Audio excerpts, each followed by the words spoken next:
Hi friends, I am अंकित वर्मा और आज हम डिस्कस करने जा रहे हैं difference between procedural and object oriented programming. मतलब प्रोसीजरल लैंग्वेज में और ऑब्जेक्ट ओरिएंटेड प्रोग्रामिंग जिसको हम ऊप्स बोलते हैं उसमें डिफरेंस क्या है। तो सबसे पहला डिफरेंस है कि ऑब्जेक्ट ओरिएंटेड प्रोग्रामिंग हमारी डील करती है रियल वर्ल्ड से, बट अगर हम बात करें प्रोसीजरल की तो वो हमारी है अनरियल वर्ल्ड। मतलब अगर हमें रियल लाइफ की प्रॉब्लम्स को सॉल्व करना है या जो लैंग्वेज हमारी रियल लाइफ पे बेस है तो वो कौन सी है, object oriented. But real life पे हमारी प्रोसीजर बिल्कुल भी बेस्ड नहीं है। तो अगर हमें कोई साइंटिफिक कैलकुलेटर बनाना है या फिर हमें कोई गेम बनानी है या हमें कोई डेटा को हाइड करना है, उस टाइप की प्रॉब्लम्स के लिए हमारी ऑब्जेक्ट ओरिएंटेड प्रोग्रामिंग यूज होती है।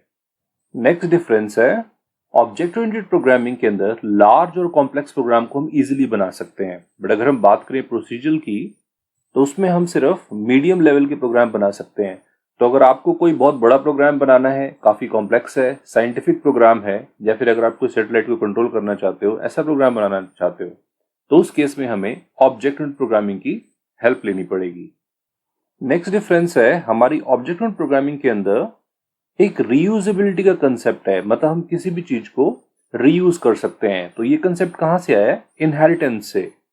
बट अगर हम बात करते हैं प्रोसीजरल की तो उसमें ऐसा कोई कंसेप्ट नहीं है। मतलब ना ही हम वहां कुछ रीयूज कर सकते हैं, ना ही वहां पे इनहेरिटेंस है।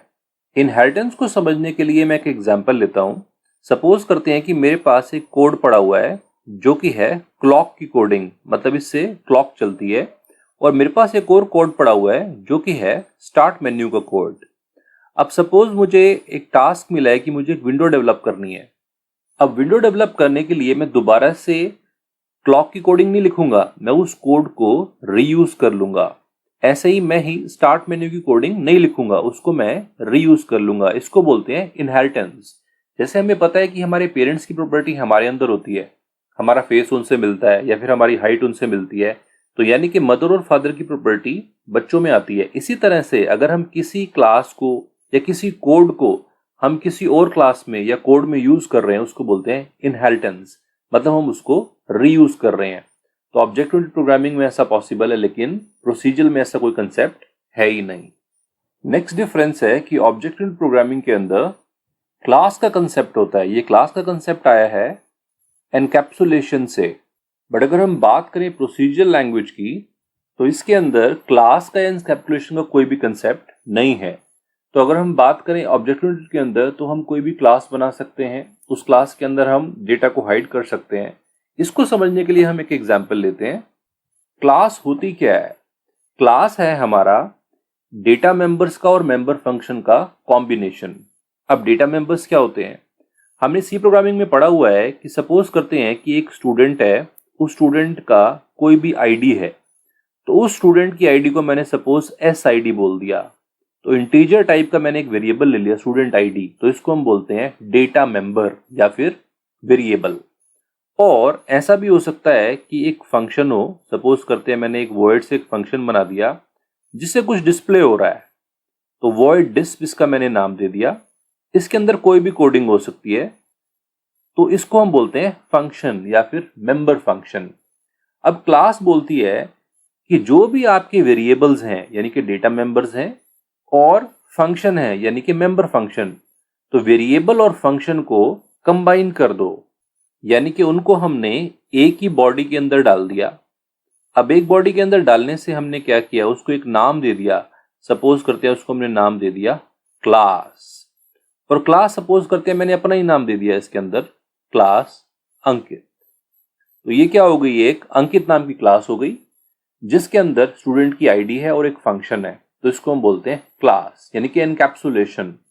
इसकी डेफिनेशन है wrapping up of data member and member function.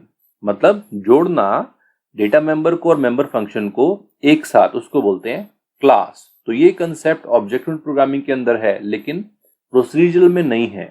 इस एनकैप्सुलेशन की वजह से हमारा डेटा काफी सिक्योर हो जाता है। अब हम डिस्कस करने जा रहे हैं नेक्स्ट डिफरेंस। तो ऑब्जेक्ट ओरिएंटेड प्रोग्रामिंग की अगर हम बात करें तो इसमें होती है डेटा हाइडिंग, जिसको हम बोलते हैं एब्स्ट्रैक्शन। बट अगर हम बात करें प्रोसीजरल की तो इसमें कोई भी डेटा हाइडिंग नहीं होती। मतलब इसमें एब्स्ट्रैक्शन कंसेप्ट है ही नहीं। अगर हम चाहते हैं कि हमारा डेटा आउटसाइड वर्ल्ड में विजिबल ना हो तो ऑब्जेक्ट ओरिएंटेड प्रोग्रामिंग में ऐसा हम कर सकते हैं। सपोज आप फेसबुक यूज करते हो, फेसबुक में आपने बहुत सारे लाइक्स किए किसी की प्रोफाइल पे, तो अब आपको नहीं पता कि वो लाइक्स जा किस वेरिएबल में रहे हैं। आप उन लाइक्स को देख तो सकते हो, लेकिन वो लाइक्स किस वेरिएबल में गए हैं, क्या वो वेरिएबल का नाम आई है, एल है या जे है, आपको नहीं पता। वो सिर्फ उसको पता है जिसने कोड किया है फेसबुक का। तो यूजर को सिर्फ उतना ही डेटा दिखाना जितना उसको जरूरत है, उसको बोलते हैं एब्स्ट्रैक्शन।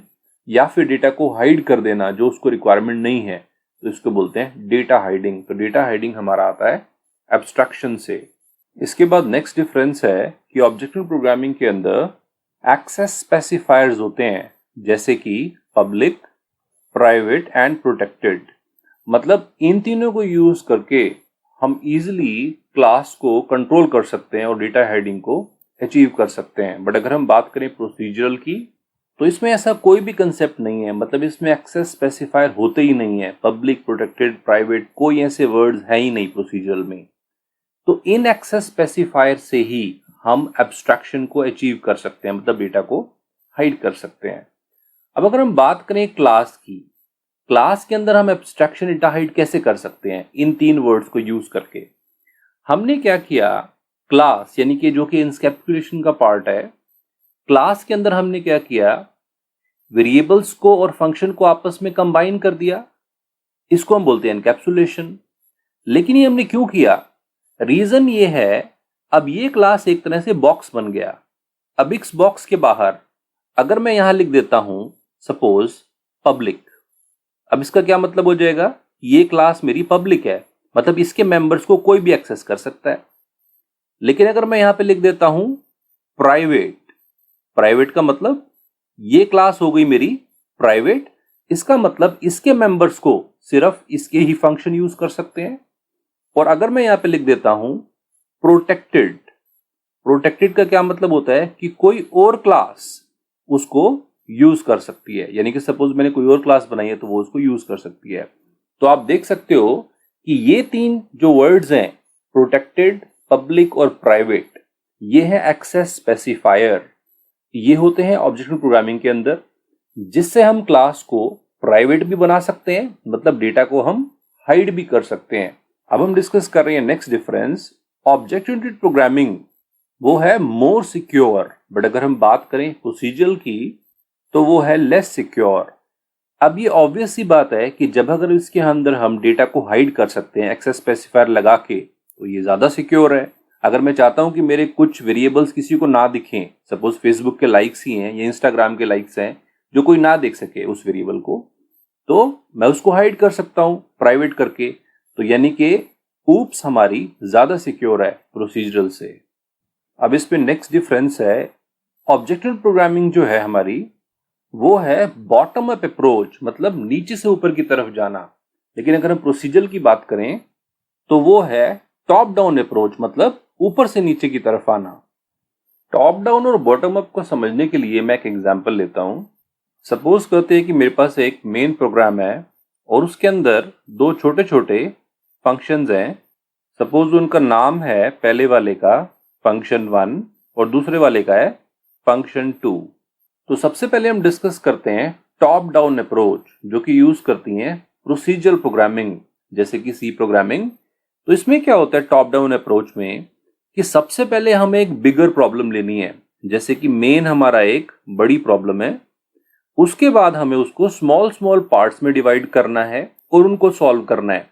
यानी कि पहले हम मेन पे गए, उसके बाद हम छोटी छोटी प्रॉब्लम से, यानी कि फिर हम उसके बाद फंक्शंस को सॉल्व कर रहे हैं। तो पहले बड़ी प्रॉब्लम फिर छोटी प्रॉब्लम्स, इसको बोलते हैं टॉप डाउन अप्रोच। अब हम डिस्कस कर रहे हैं बॉटम अप अप्रोच, जो कि यूज करती हैं ऑब्जेक्ट ओरिएंटेड प्रोग्रामिंग जैसे कि सी प्लस प्लस, जावा। अब इसमें क्या होता है, ये कहता है कि सबसे पहले हमें छोटी प्रॉब्लम्स को सॉल्व करना है, यानी कि जो फंक्शंस हैं पहले उनको सॉल्व करो। तो ये सारी छोटी प्रॉब्लम्स को पहले सॉल्व करेगा, उसके बाद बड़ी प्रॉब्लम यानी कि जो मेन है उसके बाद उस पे जाएगा। तो इसको हम बोलते हैं बॉटम अप अप्रोच।